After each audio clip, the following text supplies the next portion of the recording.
Good morning students. आज हम लोग सिविक्स पोर्शन का चैप्टर 1 स्टार्ट करेंगे, पावर शेयरिंग। ओके, ये एनसीईआरटी बुक है, डेमोक्रेटिक पॉलिटिक्स पार्ट 2। चैप्टर 1 हमारा है पावर शेयरिंग। तो first of all we have to discuss about the overview. इस चैप्टर का ओवरव्यू क्या होगा, क्या क्या हम लोग इस चैप्टर में पढ़ने और सीखने वाले हैं।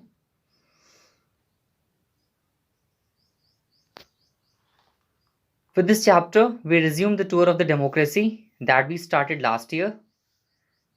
लास्ट ईयर हम लोगों ने जो बुक पढ़ी थी वो थी डेमोक्रेटिक पॉलिटिक्स 1, और क्लास 10th में जो हम लोग पढ़ने वाले हैं इसका नाम है डेमोक्रेटिक पॉलिटिक्स 2। यानी दोनों क्लास 9th और 10th दोनों क्लासेस में डेमोक्रेटिक पॉलिटिक्स के नाम से बुक चलती है, जिसमें डेमोक्रेसी के बारे में ही बताया गया है। तो क्लास 9 में हम लोगों ने 6 चैप्टर डेमोक्रेसी से रिलेटेड देखे थे।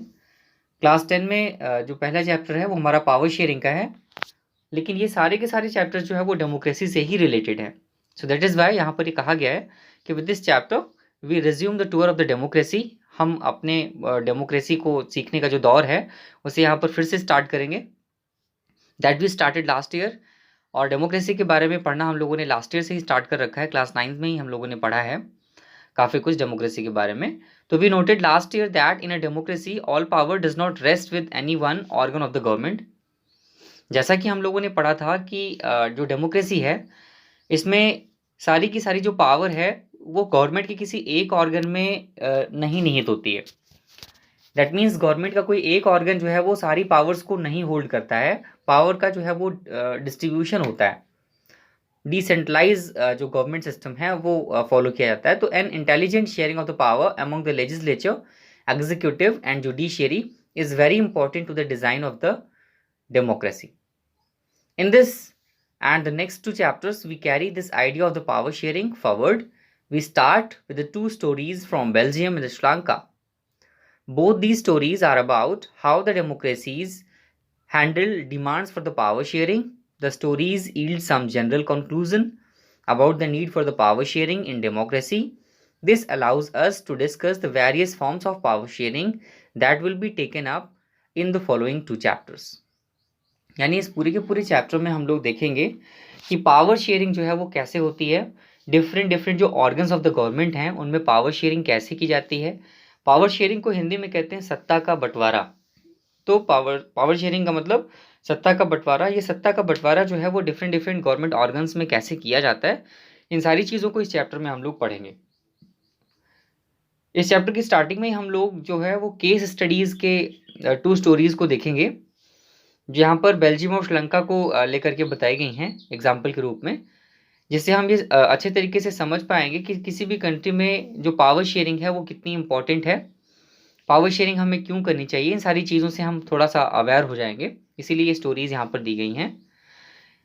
तो चलिए स्टार्ट करते हैं स्टोरीज़ को। टॉपिक हमारा है बेल्जियम एंड श्रीलंका। इसमें बोल रहा है Belgium is a small country in Europe, smaller in area than the state of Haryana. Belgium Europe का एक छोटा सा देश है। बेल्जियम कंट्री का कंपैरिजन हमारे इंडिया के हरियाणा स्टेट से किया गया है। ध्यान रखिएगा वो कंट्री है और हमारी कंट्री का ये स्टेट है हरियाणा। कहा जा रहा है कि जो बेल्जियम है वो हमारे हरियाणा स्टेट से भी छोटा है। It has borders with the France, जिसकी जो सीमाएं हैं देश की वो फ्रांस, नीदरलैंड, जर्मनी और लग्जमबर्ग को टच करती हैं। It has a population of a little over 1 crore, 1 crore के आसपास इसकी पॉपुलेशन है। About half of the population of Haryana, जो अगर हरियाणा की पॉपुलेशन से कंपैरिजन किया जाए तो लगभग आधी है। The ethnic composition of this small country is very complex. और यहाँ पर कहा जा रहा है कि इस कंट्री की जो एथनिक कंपोजिशन है वो बहुत ही कॉम्प्लेक्स है, बहुत ही जटिल है। अब यहाँ पर बात यह आती है कि एथनिक का मतलब क्या होता है। तो देखिए यहाँ पर एथनिक की मीनिंग बताई गई है। Ethnic, a social division based on shared culture. People belonging to the same ethnic group believe in their common descent because of the similarities of the physical type or of cultural or both. They need not always have the same religion or the nationality. इसमें ethnic का मतलब ये है, ethnic एक तरीके का social विभाजन, एक सामाजिक विभाजन है जो किसी शेयर्ड कल्चर पर डिपेंड होता है, बेस्ड होता है। जैसे कोई भी एक ऐसी बात होगी जिसकी वजह से वो एक होंगे, उनमें एकता होगी, ठीक है। वो कोई भी चीज़ हो सकती है, फॉर एग्जाम्पल जैसे लैंग्वेज हो सकती है, लोग अलग अलग धर्मों के हैं, सपोज किसी रीजन में लोग अलग अलग रिलीजन के हैं, अलग अलग रिलीजन को मानते हैं, प्रैक्टिस करते हैं वो, लेकिन उनकी भाषा एक है, तो भाषा के आधार पर उनका एक एथनिक ग्रुप वहां पर बना हुआ है। अंडरस्टूड। तो इस तरीके से यहाँ पर बताया जा रहा है कि एक सोशल डिवीजन, एक सामाजिक विभाजन है एथनिक ग्रुप, जो किसी शेयर्ड कल्चर पर जो है वो डिपेंड करता है, बेस्ड होता है, यानी कोई ना कोई इस तरीके की चीज़ है जो उनके आपस में जो है वो शेयर होती है, ठीक है, और वो उनकी एक जो है वो आइडेंटिटी क्रिएट करती है, जैसे लैंग्वेज का एग्जाम्पल अभी हम लोगों ने देखा। ओके, अब आते हैं ऊपर, देखिए यहाँ पर हम लोग पहुंच गए थे। इसमें कह रहा है the ethnic composition of this small country is very complex. Of the country's total population 59% lives in Flemish region. इस पूरे कंट्री के डिफरेंट डिफरेंट रीजन में कितनी पॉपुलेशन रहती है और कौन सी भाषा बोलती है, इसको यहाँ पर बताया जा रहा है। सबसे पहले तो कहा गया कि ethnic composition of this small country is very complex. इस छोटे से देश में यहाँ की जो एथनिक कंपोजिशन है वो बहुत ही जटिल है, जिसकी वजह से इसको एक एग्जाम्पल के रूप में यहाँ पर चुना गया है ताकि हम पावर शेयरिंग के मुद्दे को अच्छे से समझ पाएं। कह रहा है कि of the country's total population, पूरे देश की कुल पॉपुलेशन का 59% जो है वो फ्लैमिश रीजन में रहता है। फ्लैमिश एक क्षेत्र है, एरिया है, रीजन है, जिसका नाम यहाँ पर बताया गया है। जो कौन सी लैंग्वेज बोलते हैं, दे स्पीक्स डच लैंग्वेज। कौन सी भाषा बोलते हैं, Dutch. And another 40% peoples live in the Wallonia region, और 40% जो पीपल्स हैं वो बेल्जियम के वेलोनिया रीजन में रहते हैं, और वो कौन सी भाषा बोलते हैं, French, and they speak the French language. आगे इसमें देखिए क्या बोल रहा है, remaining 1% of the Belgians speak German, और बाकी जो बचे 1% लोग हैं वो बेल्गियन यानी बेल्जियम की बेल्गियन पीपल जो है वो जर्मनी की भाषा बोलते हैं, ठीक है ना। तो ये जो यहाँ पर एथनिक कंपोजिशन है वो बताया गया, यानी 59% peoples are living in the Flemish region and they are speaking Dutch language. 40% peoples are living in Wallonia region and they speak French language, and 1% peoples are, remaining 1% peoples are, living in the rest part of the Belgium and they are speaking German language. Okay, in the capital city Brussels, Brussels जो है वो यहाँ की क्या है, capital है, राजधानी है, कहाँ की, बेल्जियम की। तो 80% पीपल्स स्पीक, ब्रसेल्स की जो एथनिक कंपोजिशन है वो डिफरेंट है, पूरे कंट्री की डिफरेंट है। पूरे कंट्री में 59, 40 और 1% में डिवाइड करके बताया गया। और ये कहा जा रहा है कि जो कैपिटल रीजन ब्रसेल है, यहाँ पर 80% peoples are speaking French language and 20% peoples are speaking Dutch language. तो इस तरीके से कैपिटल सिटी में अगर देखा जाए तो डच पीपल्स माइनॉरिटीज़ में हैं, क्योंकि वो सिर्फ 20% हैं। जो डच भाषा बोलने वाले लोग हैं वो माइनॉरिटीज़ में हैं, क्योंकि वो सिर्फ 20% हैं। और कैपिटल रीजन में मेजॉरिटी में जो है वो फ्रेंच स्पीकिंग पीपल्स हैं। जबकि रेस्ट ऑफ द कंट्री में अगर देखा जाए, रेस्ट ऑफ द कंट्रीज में अगर देखा जाए तो 59% जो पीपल्स हैं, ठीक है, वो डच लैंग्वेज को बोलते हैं, यानी पूरे कंट्री में मेजॉरिटी डच स्पीकर्स की है। 40% पीपल्स जो है वो फ्रेंच लैंग्वेज बोलते हैं, यानी पूरे कंट्री के कंपैरिजन में जो बेल्जियम में रहने वाली जो लोग हैं, इनके पूरे कंट्री के कंपैरिजन में 40% जो पीपल्स हैं वो फ्रेंच भाषा बोलते हैं। तो पूरे कंट्री में फ्रेंच माइनॉरिटीज़ में है, जबकि कैपिटल रीजन में फ्रेंच जो है वो मेजॉरिटीज़ में है। ये बात यहाँ पर बताई गई है। आगे देखिए क्या बोल रहा है, the minority French speaking community was relatively rich and powerful. This was resented by the Dutch speaking community, who got the benefit of the economic development and education much later.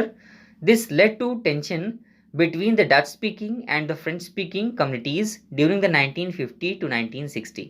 The tension between the two communities was more acute in the Brussels. The Brussels presented a special problem. The Dutch speaking people constituted a majority in the country but minority in the capital. वही same चीज़ जो अभी हम लोगों ने ऊपर discuss की है। तो ये बोल रहा है कि minority French speaking country community was relatively rich. पूरे कंट्री में जो फ्रेंच स्पीकिंग पीपल्स हैं वो 40% हैं, लेकिन वो रिलेटिवली डच स्पीकिंग पीपल से ज़्यादा रिच हैं। और ये जो है वो डच स्पीकिंग कम्युनिटी को अच्छा नहीं लगता, ये उनके दुख का कारण है। So this was resented by the Dutch speaking community who got the benefit of the economic development and education much later। और उनके कहने का मतलब ये है कि उन्हें इस देश में इकोनॉमिक डेवलपमेंट और एजुकेशन काफ़ी बाद में मिली है, सबसे पहले फ्रेंच पीपल्स को मिली है, इसलिए फ्रेंच पीपल्स आगे हैं, उनसे ज़्यादा डेवलप हैं, और इस वजह से जो है जो डच स्पीकिंग पीपल्स हैं वो उनके कंपैरिजन में पुअर हैं। तो इस तरीके से जो क्लास डिवीजन हो रहा है इसको लेकर के जो है वो टेंशन क्रिएट है, एक तनाव बना हुआ है। This led to the tension between the Dutch speaking and the French speaking communities during the 1950 to 1960। इस तरीके का जो तनाव दोनों समुदायों के बीच में है ये कब आता है सामने? 1950 से 60 के दशक के बीच में।